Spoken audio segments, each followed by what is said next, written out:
मेरे सहयोगियों, आज 27 अगस्त गुरु ग्रंथ साहिब स्थापना दिवस। मेरे सहयोगियों, जय हो, जय हो। ओम तत्सत वाहेगुरु। जय खालसा महागुरु। जय हो, जय हो, जय हो, जय हो। अयम निजा परो वेति गणना लघु चेतसाम उदार चरिता नाम तु वसुधैव कुटुम्बकम। मेरे सहयोगियों, हम किशोरावस्था से लेखन कार्य में लगे हुए हैं और इस श्रृंखला के अंतर्गत हम 100 से अधिक पुस्तकें लिख चुके हैं, जिनमें से कुछ पुस्तकें हमारी प्रकाशित हो चुकी हैं और उनमें से यह एक पुस्तक आओ सिख बने और यह पुस्तक क्रांति क्यों कैसे। सहयोगियों, आज 27 अगस्त 27 अगस्त सन 1604 ईस्वी में अमृतसर श्री हरमंदिर साहिब स्वर्ण मंदिर में पहली बार गुरु ग्रंथ साहिब की स्थापना हुई। उन क्षणों को स्मरण करते हुए, अंतर नमन करते हुए आज हम आप सबके बीच में हैं। आखिर इस पुस्तक को लिखने की प्रेरणा हमें कैसे मिली, कहाँ से मिली। मेरे पिताजी श्री प्रेमराज वर्मा कहते थे, आगे चल, फिर देश में ऐसे हालात आएंगे कि हमें सिखों की याद आएगी, हमें सिखों की याद आएगी। और हो सके तो हर घर में कम से कम एक सिख होना चाहिए, एक सिख होना चाहिए। मेरे सहयोगियों,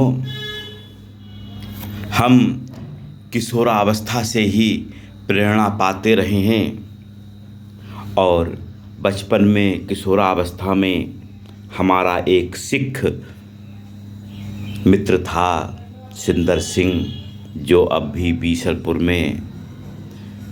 बीसलपुर पीलीभीत मार्ग पर रहता है।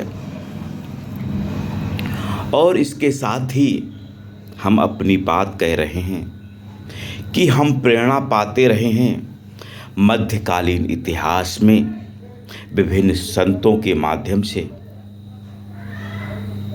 चाहे गुरु नानक जी हों, संत कबीरदास, बाबा फरीद, रैदास, अनेक संत मध्यकाल में हुए हैं।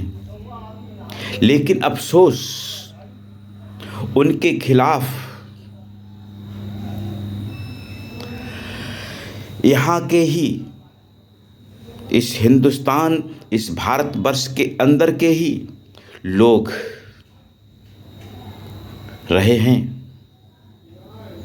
उन मध्यकालीन संतों का जिस तरह से यहाँ के पुरोहितों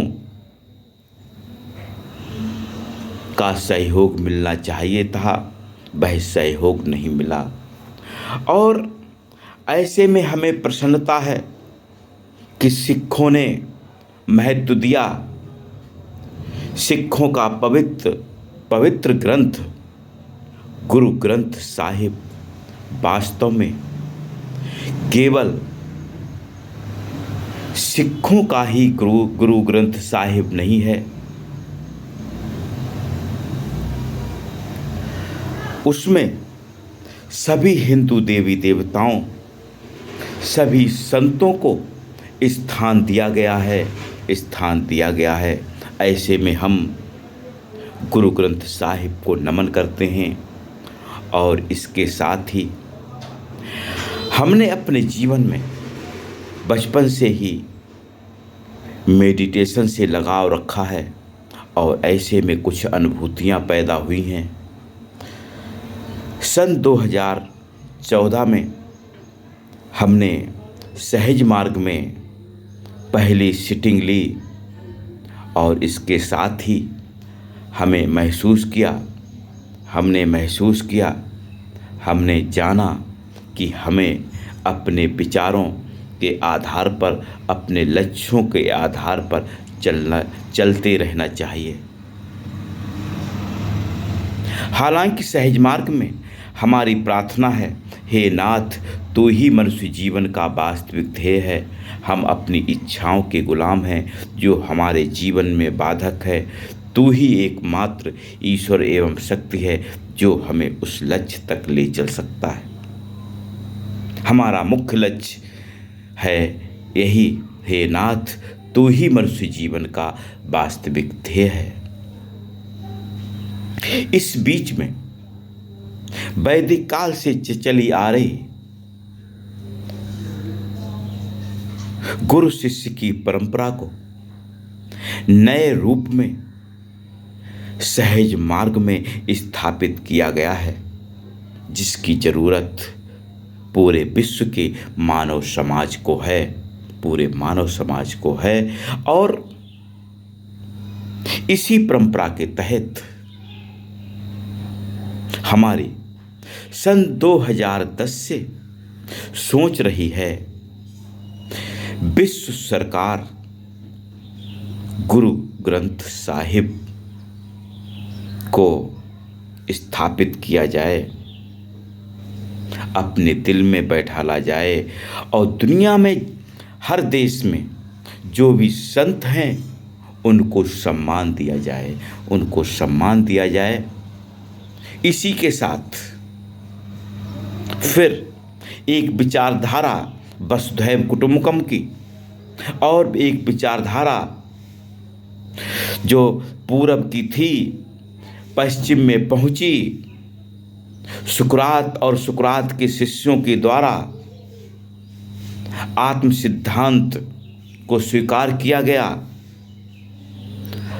आत्म साक्षात्कार से जगत साक्षात्कार की परंपरा को स्वीकार किया गया और कहा गया सुकरात के शिष्यों के द्वारा कि पूरा विश्व एक राज्य है और हम एक विश्व नागरिक। इसी के साथ जब वसुधैव कुटुंबकम तो किससे नफरत, किससे मोहब्बत। अयम निजा परो वेति गणना लघु चेतसाम उदार चरिता नाम तू वसुधैव कुटुंबकम। शेष फिर जय विश्व, जय ब्रह्मांड।